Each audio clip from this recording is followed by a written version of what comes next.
Hello chess fans, this is Rick from Chess to Impress. Wesley So is the winner of the 2016 London Chess Classic. Not only was he the winner of that tournament, he won the overall Grand Chess Tour for 2016. A wonderful achievement. He won both the Sinquefield Cup and this London Chess Classic. He was the deserved winner. The London Chess Classic he won with 3 wins and 6 draws. I already showed you his first win in the first round against his US compatriot Hikaru Nakamura, and in this video I will show you the highlights of the other 2 games he won against UK player Michael Adams and against the Bulgarian former world champion Veselin Topalov. This is from round 2, white Wesley So, black Michael Adams. The position after 34, queen d8 to d5 from So.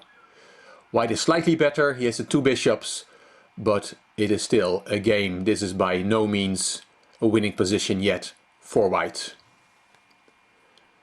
Here Adams could have swapped the queens, queen takes d5 and c takes d5. It's not something that Adams went for. The pawn on c4 is not a great pawn, it's a target for black, and if it's after the queen swap is on d5, it is a much stronger piece.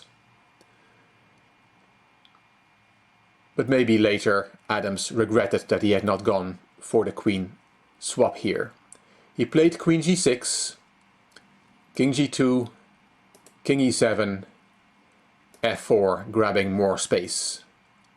c6, kicking the queen went to d3, and now the move knight c7, which Adams played, looks a perfectly reasonable move, but it is actually the losing mistake. Hard to foresee. What black should have played or could have played is, for example, queen d6, and then, for example, queen c3, g6, and the game continues. White has 2 bishops and more space, but black can fight. After knight c7 there is the very strong f4, f5, and now black's queen gets in trouble. Queen g5 was played by Adams, and now So found the winning move, the very strong move, bishop e5. Why is that so strong? Well, first it's hitting the knight, of course, and if you go with the knight to e8, then there is bishop f4, and the queen is trapped. If you go to g4, then there's bishop d1 trapping the queen, and if instead of going to g4 you go to f6, then there is e4, e5, also winning the queen.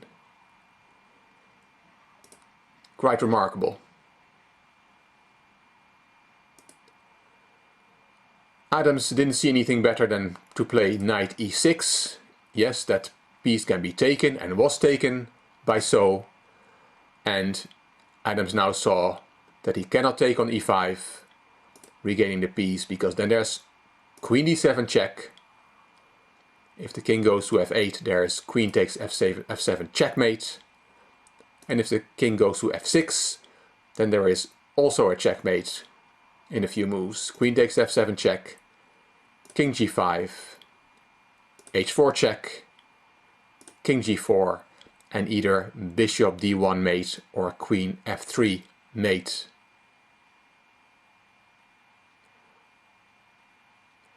Quite a sudden turn of events in this game, and So took the chance to finish the game off quickly when it came.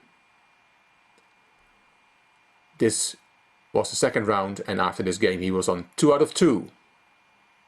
Let's look at So's game from the 6th round, which was his 3rd win in the tournament. Round 6, white Veselin Topalov, black Wesley So. The position after 17, d6, d5. It was an Italian opening. It's a very complex position.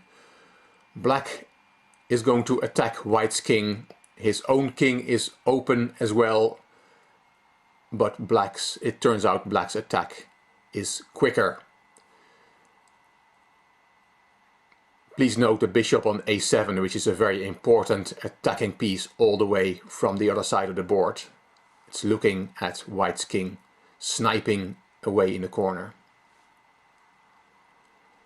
The bishop is attacked, and here the commentators of the main broadcast thought that white should have played bishop d3, which looks a logical square, a nice diagonal for the bishop.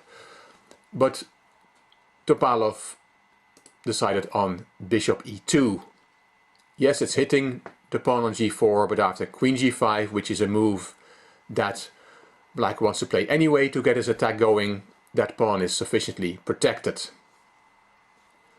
Topalov played a5 with the idea of rook a4 to bring his rook into the game that way, but this is too slow. f5, a very strong move from So.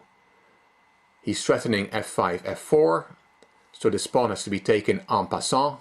He takes f6, knight takes, and here comes rook a4 as planned, bringing the rook into the game, into the attack and into the defense as well. Rook f7, simple plan from So. He wants to checkmate white on the h-file. Here white is already in big trouble, and it's only move 21.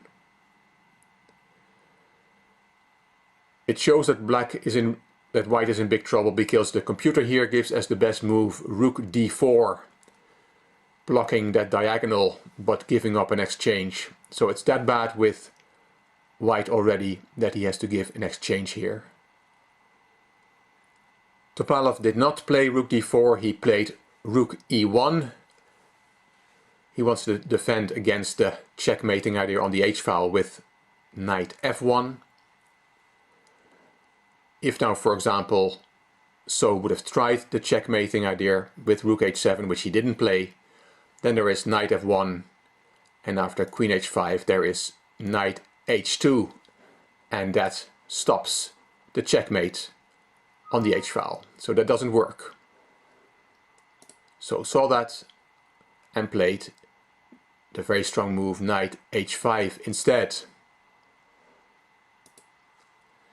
He's threatening to take the bishop on g3 because white can then not recapture because the f2 pawn is pinned to the bishop on a7.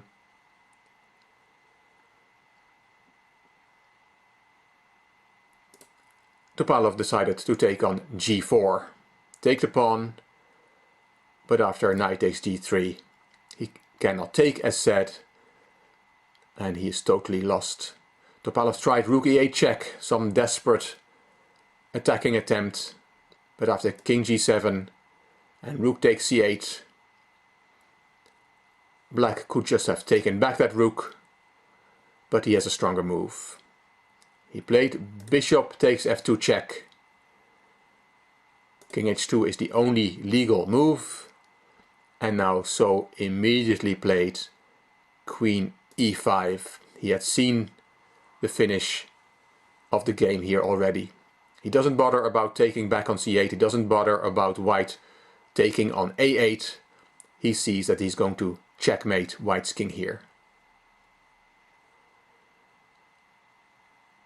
Just to show you the immediate checkmating idea, if let's make a silly move for white, b2, b3, then there's knight f1 check, it's a double check, king h1, and then queen h2 is a nice checkmate.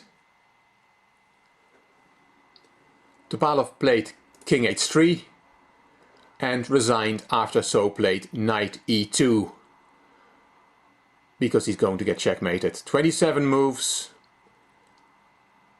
White does not lose too many games at this level after 27 moves by checkmate. Quite a devastating blow for Topalov and a great win for Wesley So. Just to show you the checkmate, why did he resign here? The threat is queen g3 checkmate, and if you play knight f1 to prevent that, then there is a beautiful checkmating move. Knight e2 to g1 is checkmate. Big win for Wesley So. This brought him on the 4.5 out of 6 score, and he made 3 draws in the last 3 rounds and won the London Chess Classic by himself, and the overall Grand Chess Tour as well.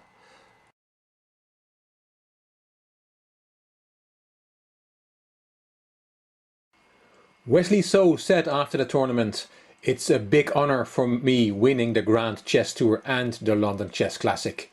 It's a huge night for me, a moment I've been waiting for, all the hard work that I did and my family did. This wouldn't have been possible without all the fans. We wouldn't be here playing chess without the fans. My play in the second half of the year was much more inspired than in the first half. Playing these very strong players in the Grand Chess Tour has helped me." The 2016 Grand Chess Tour consisted of 4 tournaments: Rapid and Blitz in Paris, Rapid and Blitz in Leuven in Belgium, the Sinquefield Cup in St. Louis in the USA, and finally the London Chess Classic in the UK. The Americans swept the Grand Chess Tour, as you can see, place 1, 2 and 3 to add to their wonderful Olympiad win earlier in the year. Hope you enjoyed the coverage of the London Chess Classic 2016. If you did, please give it a thumbs up, please subscribe to my channel, and I'm looking forward to seeing your comments. This is Rick from Chess to Impress. Thank you for watching.